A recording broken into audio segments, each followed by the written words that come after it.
Welcome everybody, Two Acres here. So one of the ways I save money as a homesteader on a fixed income is by doing my own vehicle maintenance and driving older vehicles. You know, my insurance is like 20 bucks a month, if that. There is no car payment.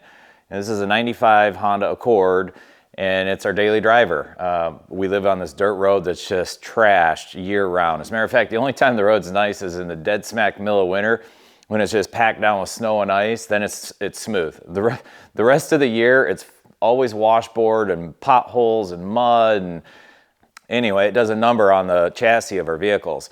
So Goldie Hawn here, she developed this little weeble wobble while I was touching the brakes over the past month. And 2 nights ago, it was getting pretty bad. I figured it's time to get her in here and take a look at it. When you're troubleshooting stuff like this, you need to pay attention to a couple different things. You know, the frequency of the vibrations or wobbles or whatever it is. You know, if it's really fast, almost like a humming, then that's usually driveline specific, whether it's an axle shaft or CV joints, U joints, that kind of stuff.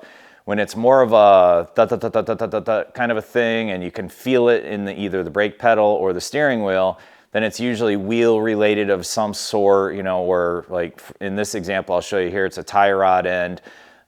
You got to pay attention to where it's coming from. If you feel it in the steering wheel, it's almost always guaranteed to be something to do with the suspension itself, you know, whether it's the steering gearbox or the pitman arms or the tie rod ends.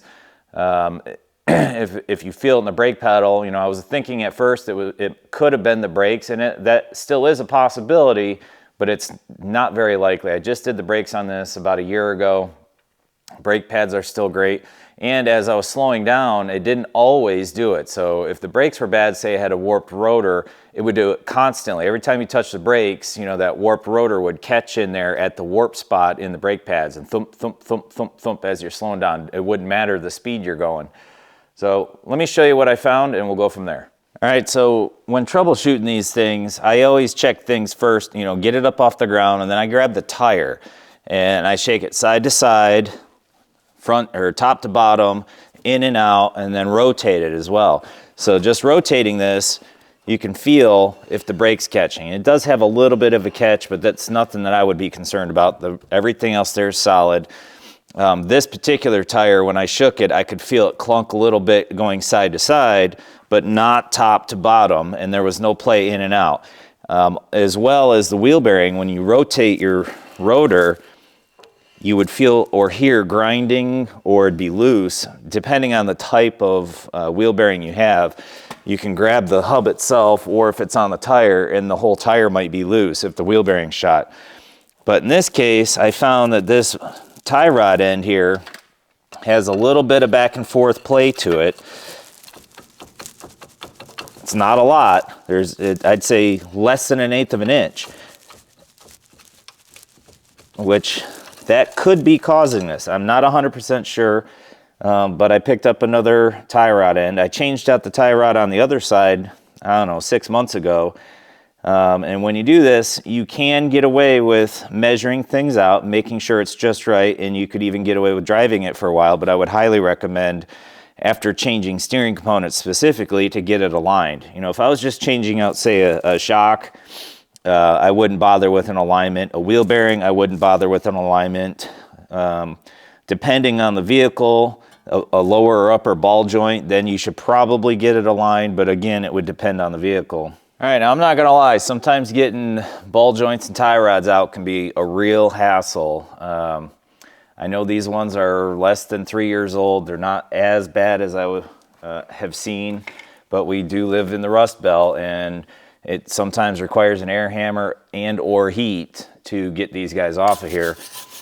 So I'm just gonna kind of get all the crud off of them real quick, because I wanna mark the threads and the distance from the center of the tie rod end to the jam nut there, so that I can put the new one in reasonably close.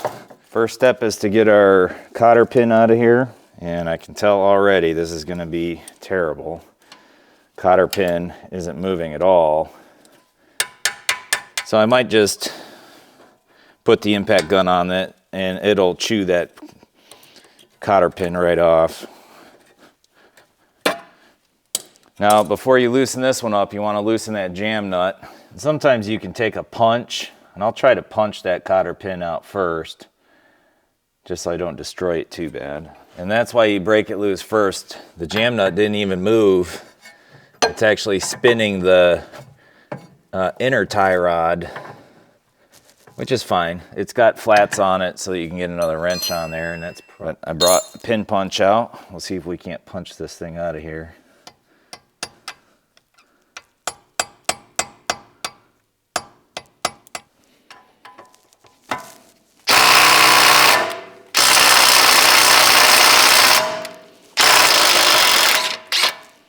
Yep, it just chewed that thing right off of there, that cotter pin, which is fine.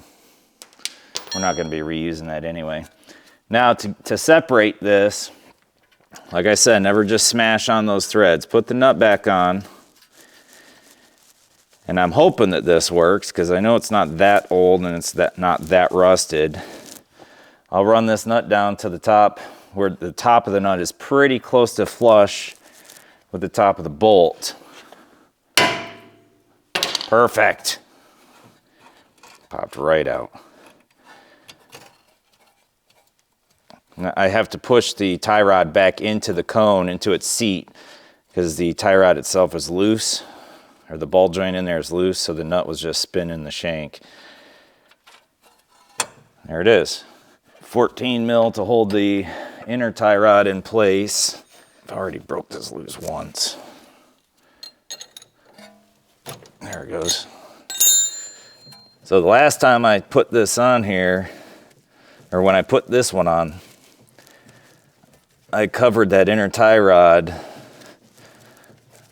with anise, and that's why it came off so easy. You can see how nice and shiny that is. So we've got our new Moog right here. Pretty sure my old ones were Moogs as well, but Moog doesn't make nearly as good a product as they used to. As a matter of fact, I don't think they even make a USA made lineup anymore. So it looks like there's plenty of anise on there, so I'm going to leave that where it is. I am going to mark where that jam nut is on the back side of it with a paint marker. Yeah, using that anise saved me a boatload of work down here. It just comes right off, no problem. And you want to keep that inner tie rod where it is, okay? Otherwise, it will turn in and out, or it can. So just keep it right where it was.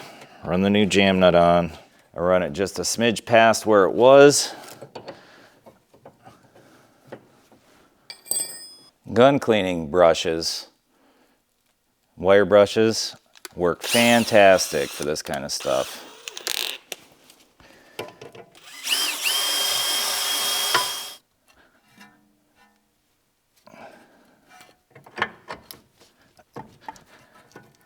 Now this is where you take your new nut,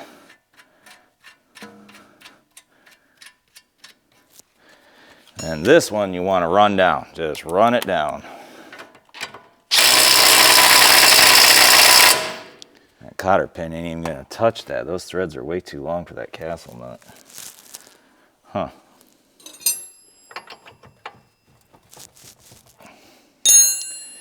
All right, now we can tighten up our jam nut. No play now. Good. So they gave me this itty bitty little cotter pin. It's tiny. I'm gonna get a bigger cotter pin that I can wrap in there to catch that castle nut. You can buy kits like this here, you know, sorted cotter pins at, you know, Harbor Freight or whatever. I'll probably zoom it in on the camera so you can see it later, but it's not even touching the castle nut there. So what I'm going to do, this is how you're supposed to set cotter pins. You wrap the top end over and then snip the other side, but I'm going to leave it a little long so that I can bang it down into the crevices of the castle nut.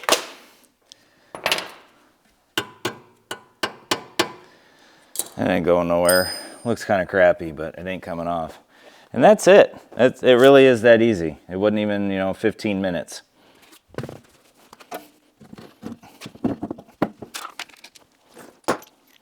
Always hand start your lug nuts.